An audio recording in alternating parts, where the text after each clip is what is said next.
भगवान श्री कृष्ण भी उज्जैन अवंतिकापुरी पधारे। और अवंतिकापुरी जब पधारे, संत जन कहते हैं सांदीपनि ऋषि के आश्रम में भगवान श्री कृष्ण ने जब शिक्षा ग्रहण की थी तो उनके एक मित्र बने थे जिनका नाम था सुदामा।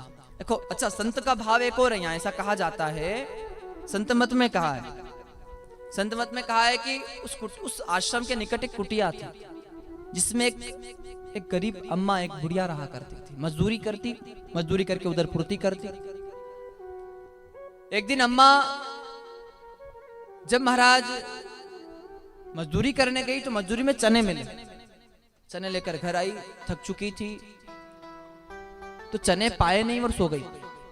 आज इस अम्मा की कुटिया में कोई चोर गया, कुछ मिला नहीं, वो चने की पोटली मिली, और जब कुछ नहीं मिला, चने की पोटली मिली, वो चने लेकर चोर गया।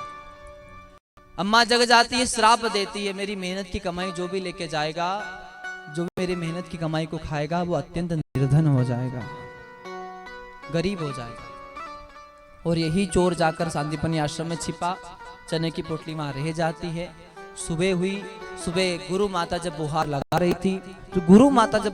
रही थी, झाड़ू लगा रही थी, तो उन्हें वो चने की पोटली मिली। और संत जन कहते हैं जब चने मिले तो यहाँ सुदामा जी को बुलाया, कहा कि आज लकड़ी तुम्हें लाना है, कृष्ण को साथ ले जाना, और ये प्रसाद भूख लगे तो पा लेना। और सुदामा जी महाराज जब वो चने लेकर गए तो संत जन ऐसा कहते हैं, हमारे बीच यज्ञाचार्य आदरणीय गोपाल भैया और उनकी विप्र मंडली पधारी, आप सभी का अभिनंदन। भगवान द्वारिकाधीश खूब सारी कृपा करे आप पर। बोलो यज्ञ नारायण भगवान की।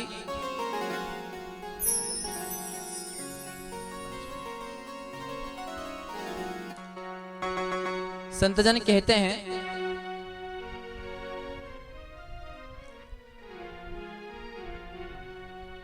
सुदामा जी महाराज जो ब्राह्मण त्रिकाल संध्या करता है ना,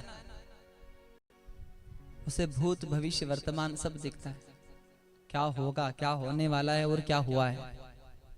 तो ब्राह्मण श्री सुदामा जी महाराज के हाथ में जब चने आए तो लगा कि ये चने जो खाएगा वो निर्धन हो जाएगा, और मेरा कृष्ण तो महाराज निर्धनता, मित्रता ऐसी हो कि सारी गरीबी खुद रख ले और सारी रईसी, सारी अमीरी अपने मित्र को दे दे महाराज। ऐसे सुदामा वो जो शापित चने थे खुद खा लिए। समय बीता, भगवान द्वारिकाधीश हो गए और पोरबंदर में जाकर श्री सुदामा जी महाराज रहने लगे।